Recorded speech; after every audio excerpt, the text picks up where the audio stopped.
In the summer of 1985, Los Angeles was paralyzed.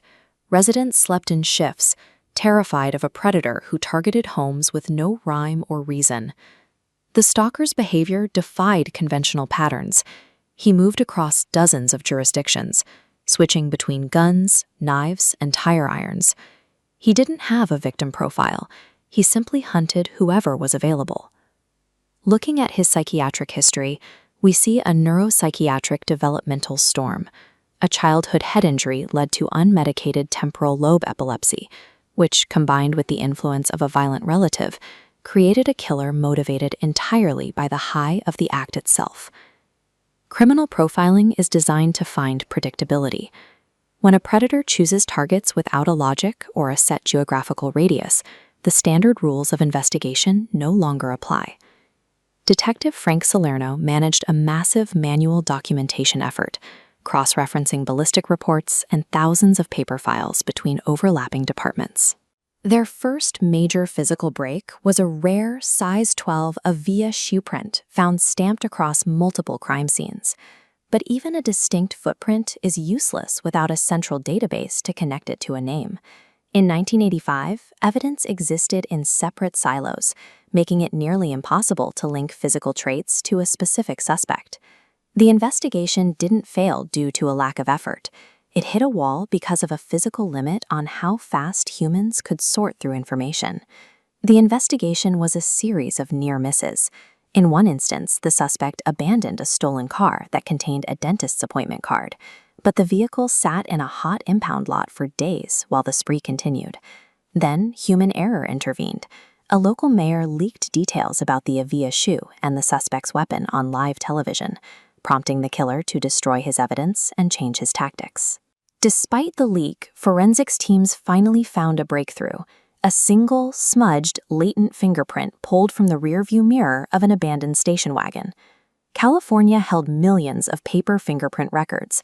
For a human examiner to manually compare that one smudge against the state's entire archive, it would take an estimated 67 years. That timeline was the mechanical breakdown of 20th century law enforcement. To find the suspect in the present, the search had to be automated. To bridge that gap, investigators turned to the Automated Fingerprint Identification System, or AFIS.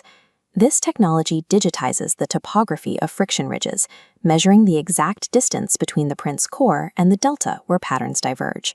It further identifies the print by mapping its minutiae, the unique ridge endings, bifurcations, and dots making every finger distinct.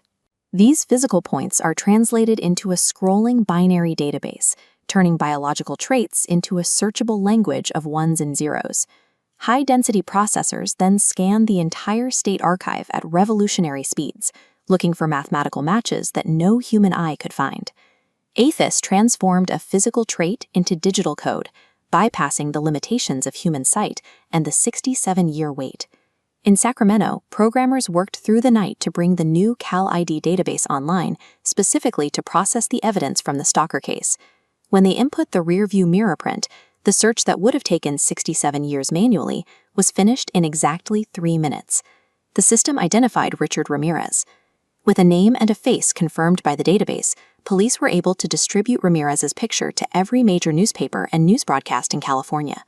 The exposure worked. Recognizing him from the morning papers, citizens in an East LA neighborhood chased Ramirez down and held him until police arrived. While it was the community that physically caught him, the identification was only possible because of a 3-minute digital miracle.